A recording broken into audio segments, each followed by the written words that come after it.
Hello जी, नमस्कार। कैसे आप सब भैया? मस्त फर्स्ट क्लास जगह। चलिए, आज हमारे टॉपिक है परागकण। परागकण क्या होते हैं, इसकी पूरी जानकारी इस वीडियो में हम समझेंगे। इसके पहले वाले वीडियो में कुछ बातें परागकण के बारे में बताया था, आप वहां जाके भी देख सकते हैं। बाकी यहाँ पे मैं पूरा खोल के ही रख दूंगा, भाई आराम से देख लीजिएगा परागकण क्या है। चलो आज खोलते हैं परागकण को कायदे से। आ जाओ भैया। परागकण, परागकण क्या है? ये परागकण, pollen grain, pollen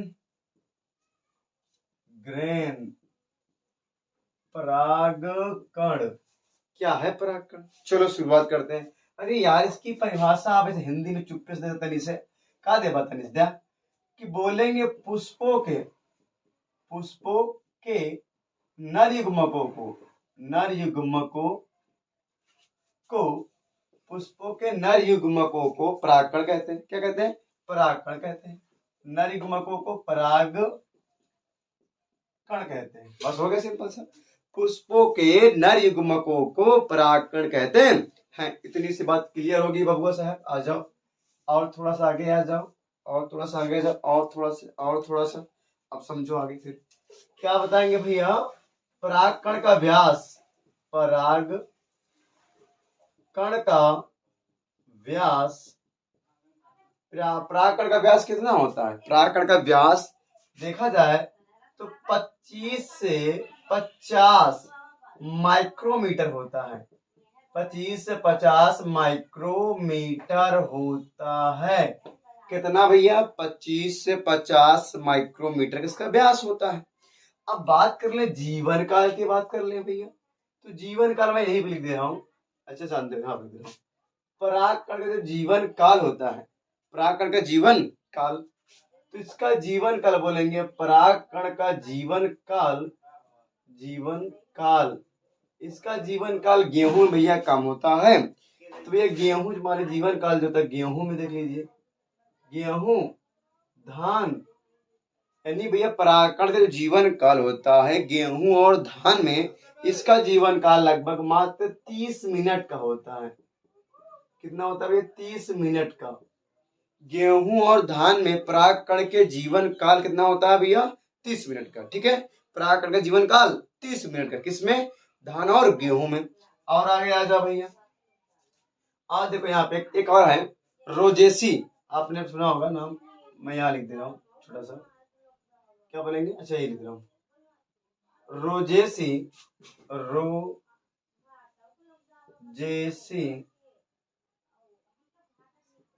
Rosaceae, Solanaceae,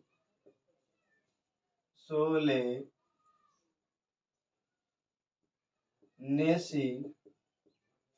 और लेग्यूमिनेसी, लेग्यूमिनोसी,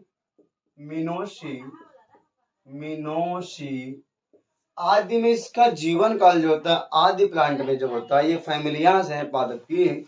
इसमें जो सरसों हो जाता है, जितनी दलहनी फसलें होती है इसमें दाल उत्पन्न होती है। तो दलहनी फसलों में क्या होता है, लेग्यूमिनेसी है, इसमें जो परागकण उत्पन्न होगा, इसके परागकण का जो जीवन काल होगा वो कई महीनों तक होता है। कई महीनों, क्या होता है भैया? कई महीनों तक होता है। यानी इस पौधे यानी लेग्यूमिनेसी, रोजेसी और सोलेनेसी, इन पौधों की क्या होता है, इन पौधे के जो परागकण उत्पन्न होते हैं उन परागकणों का जीवन काल कई महीनों तक होता है। आज आप परागकण के बारे में देखिए। जो परागकण होता है, परागकण क्या होता है? इतना बड़ा ये परागकण है, हो गया। अब इस परागकण में क्या होता है? परागकण में दो परतें पाई जाती है। कितने भैया? दो परत पाई जाती है। दो परत। पहली वाली परत को हम लोग बोलते हैं, इस वाली परत को हम बोलते हैं बाह्य चोल। क्या बोलते हैं बबुआ? बाह्य चोल। ले लिख ले भैया, बाह्य चोल, बाह्य चोल। बाह्य चोल को हम लोग बोलते हैं हिंदी में, इंग्लिश में, सॉरी मिस्टेक, हिंदी इंग्लिश में बोलते हैं एक्साइन। क्या बोलते हैं भैया? एक्साइन। क्या बोलते हैं? एक्साइन।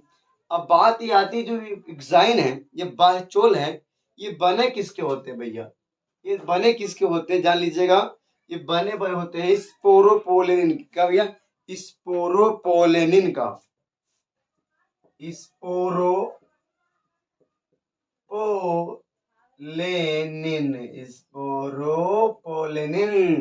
स्पोरोपोलेनिन का बना होता है। यह एक प्रकार का वसीय पदार्थ होता है। क्या बोलेंगे भैया? ये प्रतिरोधी वसीय पदार्थ है। ये क्या है? ये बोलेंगे प्रतिरोधी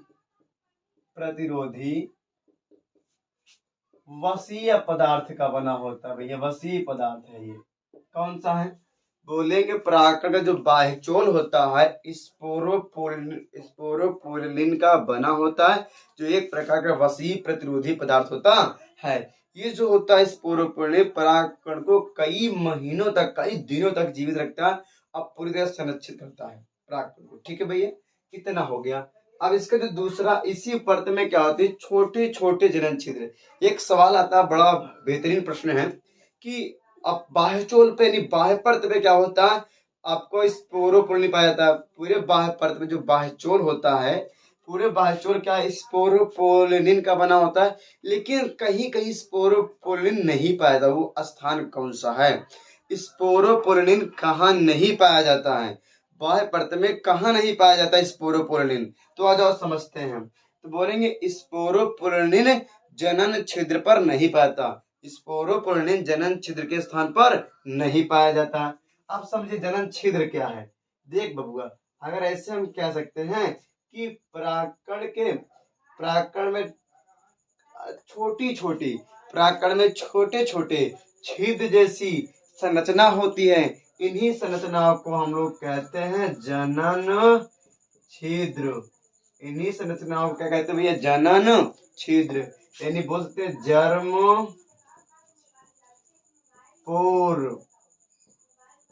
क्या बोलते हैं भैया? जर्म पोल। अब इसी जनन छिद्र पर जितने जनन छिद्र होंगे, जनन छिद्र के स्थान पर स्पोरोपोलिन नहीं पाया जाएगा। जनन छिद्र के स्थान पर स्पोरोपोलिन नहीं पाया जाता। और आगे आ जाओ। इसका जो, अब देखिए थोड़ा सा यहाँ समझ लीजिएगा, मैं यहाँ पे लिख दे रहा हूँ कि जो स्पोरोपोलिन, अगर जनन छिद्र जो है एक बीजपत्री, आप बताइए एक बीजपत्री में कितने जनन छिद्र? एक बीजपत्री पादपों में, एक बीजपत्री पादपों में कितने जनन छिद्र? एक जनन छिद्र होते हैं। एक जनन छिद्र होते हैं। हो गया भैया? एक बीजपत्री पादपों में एक जनन छिद्र। तो बताइए दो बीजपत्री पादपों में दो जनन छिद्र है? ऐसा ना, बिल्कुल ना, ऐसा है। तो एक बीजपत्री पादपों में एक जनन छिद्र, दो बीजपत्री पादपों में कितना हुआ? बोला ना, बोला दो जनन छिद्र बोला हो कि एक में एक बात, दो में दो हुई। बक्ससुर कितना हुई? तीन जनन छिद्र हुई। कितना हो? तीन जनन छिद्र। अब समझिए इसका जो आंतरिक परत है, आंतरिक परत को हम लोग क्या बोलते हैं भैया? आंतरिक परत को, सबसे नीचे वाली परत को। तो इस आंतरिक परत का नाम है भैया अंतःचोल। क्या नाम है? अंतःचोल।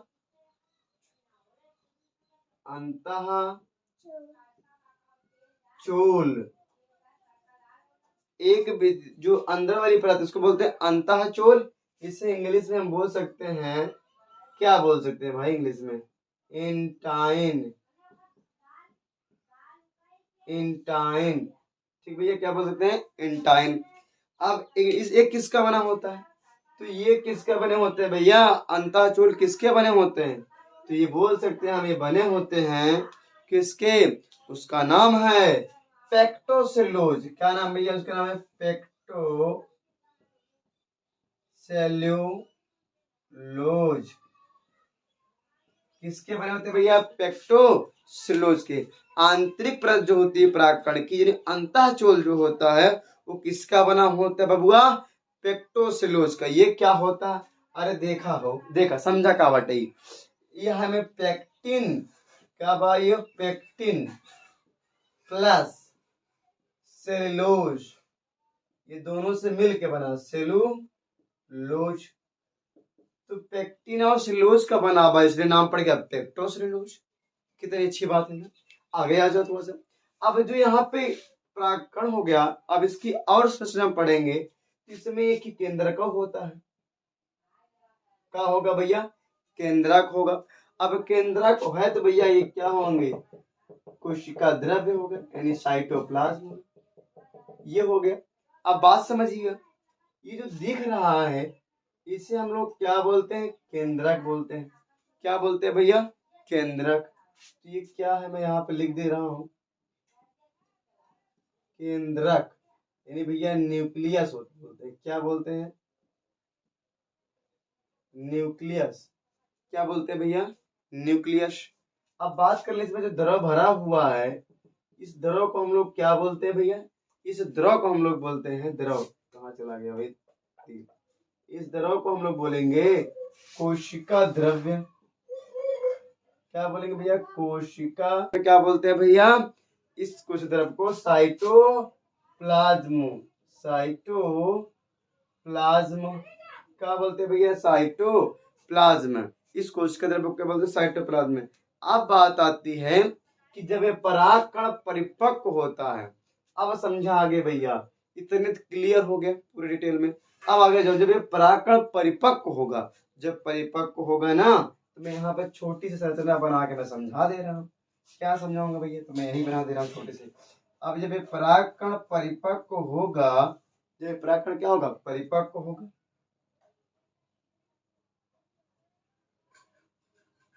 जब ये परागकण परिपक्व होगा तो बोलेंगे यहाँ पे परिपक्व परागकण। मैं इस तरफ लिख दे रहा हूँ, परिपक्व।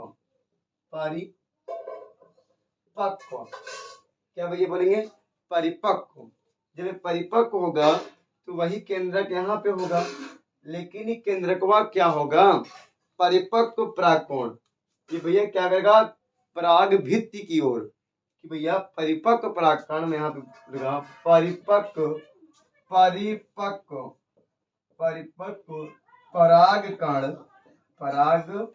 परिपक्व परागकण पराग भित्ति की ओर, पराग भित्ति की ओर, भित्ति की ओर जाकर, पराग भित्ति की ओर जाकर समसूत्री विभाजन द्वारा परिपक्व परागकण, अरे यार, परिपक्व परागकण में, मैं यहाँ लिख दे रहा हूँ, परिपक्व परागकण में, परिपक्व परागकण में केंद्रक, सॉरी हाँ अब ठीक है, परिपक्व परागकण में केंद्रक पराग भित्ति की ओर जाकर समसूत्री विभाजन द्वारा, समसूत्री विभाजन, समसूत्री विभाजन द्वारा दो केंद्रकों में बट जाता है। समसूत्री विभाजन द्वारा, जैसे मान लीजिए ये केंद्रक है, ये केंद्रक है, तो समसूत्री विभाजन द्वारा दो केंद्रकों में बट जाएगा। तो कौन सा विभाजन? समसूत्री हो गया। कौन सा विभाजन भैया? समसूत्री विभाजन हो गया। जब समसूत्री विभाजन होगा तो यह समसूत्री में केंद्रक दो भागों में बट जाता है। आप समझिए, यानी एक परिपक्व परागकण में केंद्रक पराग भित्ति की ओर जाकर समसूत्री विभाजन द्वारा दो भागों में विभाजित या विभाजित हो जाता है। तो जब दो भागों में विभाजित होता है तो मैं मान लेता हूं कि ये यहाँ पे गया और यहाँ पे जाने के बाद विभाजन किया और दो परागकण का निर्माण कर दो केंद्रक का निर्माण हो गया। तो पहले जो केंद्रक होगा, पहला केंद्रक जो होगा उसे बोलेंगे एक केंद्रक। जब दो केंद्रक बटेगा, मान लीजिए केंद्रक था, मैंने बताया भी, एक केंद्रक दो भागों में बट गया, तो इस वाले केंद्रक को हम बोलेंगे, एक केंद्रक को बोलते हैं भैया नली केंद्रक। नली केंद्रक। क्या बोलेंगे? नली केंद्रक, यानी से बोलते हैं ट्यूब न्यूक्लियस। क्या बोलते हैं भैया? Tube nucleus. जो दूसरा केंद्रक होगा, ये पहला केंद्रक हो गया और ये वाला दूसरा केंद्रक हो गया। तो दूसरा केंद्रक बनेगा, उसे हम बोलते हैं, क्या बोलते हैं भाई? जनन केंद्रक। क्या बोलते हैं? जनन केंद्रक, यानी भैया जेनरेटिव न्यूक्लियस। Generative nucleus. क्या बोलते भैया? Generative nucleus. अब जो दो केंद्रक बटा था, एक केंद्रक समसूत्री विभाजन द्वारा दो भागों में बढ़ गया। पहले वाले को नलिक केंद्रक यानी ट्यूब न्यूक्लियस, दूसरे वाले को जन केंद्रक यानी भैया जनरेटिव न्यूक्लियस। अब देखिए जब ये जो जनन केंद्रक है, जनन केंद्रक के ऊपर इसे हम कायिक बोलते हैं भैया, नली वाले को हम कायिक बोलते हैं, नली वाले केंद्रक को कायिक केंद्रक भी कहते हैं। लेकिन जब जनन केंद्रक, मान लीजिए ये जनन केंद्रक है, कौन केंद्रक है भैया, जनन केंद्रक है। इस जनन केंद्रक के ऊपर, जनन केंद्र के ऊपर इसके बगल बगल ऐसे बहुत सारे आके कोशिका द्रव्य चिपक जाएंगे। तो जैसे यहाँ पे कोशिका द्रव्य इस जनन केंद्र के ऊपर कोशिका चिपकेंगी, कोशिका द्रव्य चिपकेगा, जैसे कोशिका द्रव्य यहाँ पे एकत्रित हो जाएंगे, यानी जनन केंद्र पर जैसे कोशिका द्रव्य आकर एकत्रित होगा तो उसे हम लोग तब कहते हैं जनन कोशिका। जब यहाँ पे भैया ये मान लीजिए मैं यहीं पे लिख दूं सिंपल सा कि जनन केंद्रक पर कोशिका द्रव्य, जनन केंद्रक पर कोशिका द्रव्य एकत्रित होता है, एकत्रित होता है। जब एकत्रित हो जाता है तब उसे हम क्या कहते हैं, तब उस स्थिति को, इस जनन केंद्र को कहेंगे जनन कोशिका, जनन कोशिका, जनन कोशिका। जैसे ही जनन केंद्र के ऊपर कोशिका द्रव्य आकर एकत्रित होगा तो उस स्थिति को हम लोग बोलते हैं जनन कोशिका। ये जनन कोशिका फिर समसूत्री विभाजन करेगी। ये जनन कोशिका मैं यहाँ लिख दूं तो जनन कोशिका क्या होगी, जनन कोशिका, जनन कोशिका, जनन कोशिका क्या होगी, समसूत्री विभाजन द्वारा। क्या होगा भैया, समसूत्री विभाजन। कौन सा विभाजन भैया, क्या होगा, समसूत्री, समसूत्रीय विभाजन, समसूत्री विभाजन। तो समसूत्री विभाजन द्वारा ये दो कोशिकाओं में बट जाएगी। सॉरी, जब समसूत्री विभाजन होगा तो दो नर युग्मक, सॉरी यहाँ विभाजन द्वारा, बाय मिस्टेक, विभाजन द्वारा यह दो नर युग्मकों का निर्माण करेगी। क्या करेगी भैया, दो नर युग्मकों का निर्माण करेगी। एक क्या होगी, नर युग्मक, मैं यहाँ लिख दे रहा हूं, दो नर युग्मक, नर युग्मक, दो नर युग्मक, यानी जनन कोशिका विभाजित होकर दो नर युग्मकों का निर्माण करती है। अब दो नर युग्मक जब निर्माण करेगी, अब देखिए ध्यान से, तो एक प्राकरण, मोस्ट इंपोर्टेंट टॉपिक, एक प्राकरण में कितने नर युग्मक, दो नर युग्मक।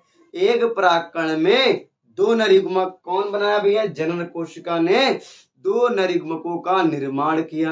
अब जब दो नर युग्मक का निर्माण हो गया, अब क्या होगा, जब प्राकरण अंकुरित होगा, जब अंकुरित होगा तो अंकुरित होकर ट्यूब न्यूक्लियस जो होगा, ट्यूब न्यूक्लियस ये नली केंद्रक, ये आगे आगे और नर युग्मक पीछे पीछे। तो जब ट्यूब न्यूक्लियस, जब नर युग्मक बन जाएंगे तो ट्यूब न्यूक्लियस क्या करेगा, तो जब परागकण अंकुरित होगा तो अंकुरित होकर वह धीरे धीरे आगे की ओर बढ़ेगा ट्यूब न्यूक्लियस, उसके बाद उसके पीछे पीछे नर युग्मक भी आएंगे। अब इसको इतने स्क्रीनशॉट ले लीजिए, फिर आपको आगे बताते हैं इसके बारे में।